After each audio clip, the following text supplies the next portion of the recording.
My name is Johnathan Keen. And my name is Thanh Tuyen Keen, and people call me Joy. The name of business is Gia Dinh, and it's Vietnamese word for family. And actually, that's his idea for having the business name like that. I'm from Alaska. I was born and raised here in Anchorage, and my wife is from Minh Hoa in Vietnam. We actually met through a relative of hers, actually, that introduced us. And then I went to Vietnam in November of 2005. I'd never even been out of the country before. And so it was pretty exciting to be able to go not only halfway across the world, but to actually have a tour guide. And we met and, hit it off, I would say, and then the rest is kind of history. My growing up in Vietnam and help my mom and dad, they have kind of like, where we live in Vietnam is don't separate like the business or the house. We kind of live upstairs and kind of do business downstairs. Because you have a small, restaurant. And when I become a citizen, when I bring her here, and I know, she would like to do something along with my dad, because they could get bored at home.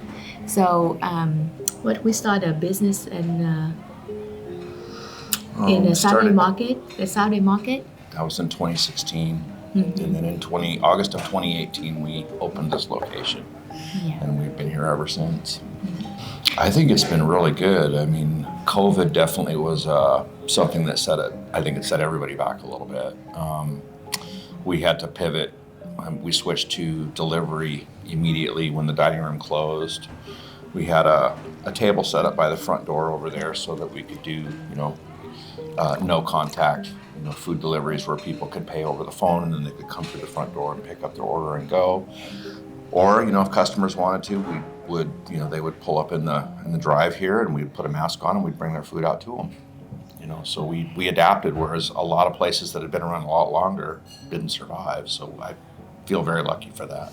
It's very weird because, we didn't set up for the restaurant as a delivery and to-go order.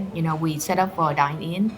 So we just started YouTube with the systems and, we brand new. So we just started to get YouTube with a system, and laying all things out the way that we want it, and when we feel like we get a hand of it, then COVID hit and we had to really turn everything completely, have no idea what we're supposed to do. And then, We just kind of hit our stride when COVID hit in March of 2020. I think it was March 13th, I think, is when they made us shut down. But we had just really started to kind of hit our stride and felt like we were kind of getting a regular customer base and, getting to the point where we were kind of having at least a steady, regular flow of traffic. It wasn't super busy yet, but it was consistent. And then as soon as COVID hit, we kind of had to start all over again, as a lot of businesses did, I'm sure. So you can talk about the bread and the. One of our signature dishes is definitely the Bahn Mi, which is our Vietnamese sandwich. It's usually got roasted pork or chicken in it. Dad makes his own bread here every day, and I remember in the early days of getting started here, it was a trial and error every day. Dad was baking batch after batch of bread, trying to get it right, and through a lot of trial and error, he finally figured it out, but we probably threw away, 20 or 30 batches of bread before he finally got the right recipe and the right crispness and the right firmness. And he takes a lot of pride in that. And so that's definitely one of his pride and joys, I would say. It's just like what you get in Vietnam because it's so wonderful. It's crispy on the outside and it's flaky and kind of like cotton candy on the inside. It's delicious. Mm-hmm.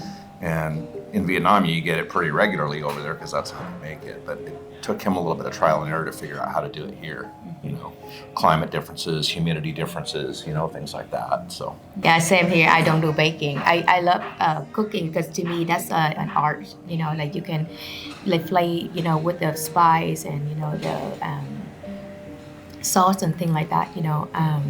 And my mom kind of funny because we kind of divide the restaurant into two things where my mom and dad love to have a contest every day because my dad more into like stir fries and fried rice that is in Bahn Mi, and my mom more into the soup, so she make the broth, the bone marrow broth, and she take a lot of pride in that too, where it's like 48 hours of the process, every thing that she put on the table that is a long process for her because she don't want to cut corner. So in our restaurant I have to say that we proudly saying that we don't use MSG and a lot of salt into our soup because this take away the flavor, the natural flavor from the broth. We give out table sauce and stuff like that when people want more salt, but we not doing that in our own soup. So the thing different about us is that everything we use is all fresh.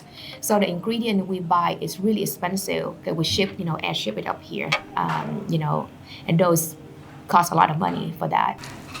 I think the one thing that comes to my mind is that I think mom and dad go out of their way to try and create Vietnamese dishes that probably aren't on every other Vietnamese restaurant's menu.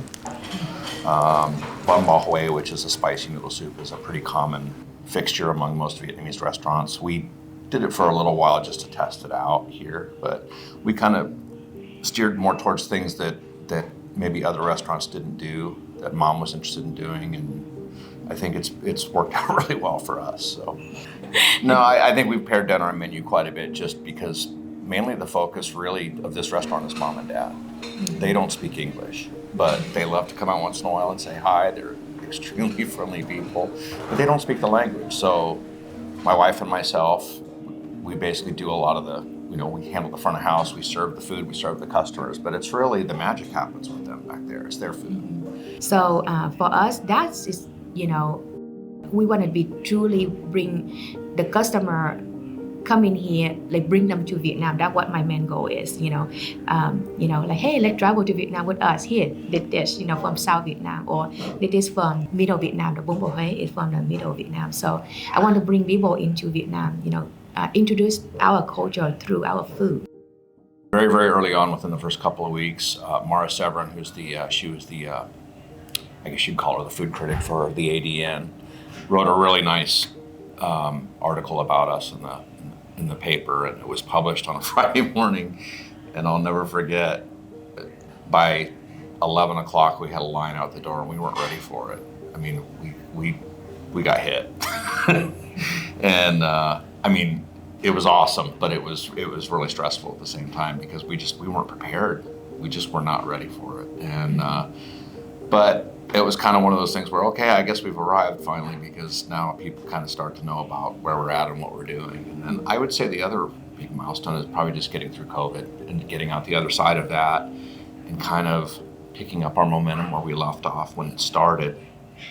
And now we're kind of back to where we were pre-COVID, that's what I would say. I mean, we really owe it all to our customers. We have the best customers ever. I mean, we've met a lot of lifelong friends. We've got a lot of people that come in and they're so friendly. They bring their kids to play with our kids. I mean, I remember one time, gosh, we had a client, and I don't even know who it was, but they left $500 in an envelope and said, here, we want to make sure you guys stay in the community.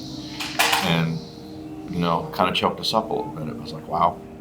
I would just say our gratitude. I think we're extremely lucky, obviously, to have gotten through COVID and to be where we are, and we certainly owe all that to our customers, hands down. We have the best clients, the best customers, the best friends that we could ever ask for, and we wouldn't be here if it wasn't for them. It's been a long, slow, steady, I don't want to say grind, but it's just taken a lot of work to get us where we are, and we weren't one of those restaurants that was like hot 1 minute and then everything kind of cooled off and we slowed way down. It's been a very slow and steady, gradual climb. So I'm really grateful for that. I'm certainly grateful for our customers, and we certainly look forward to the future.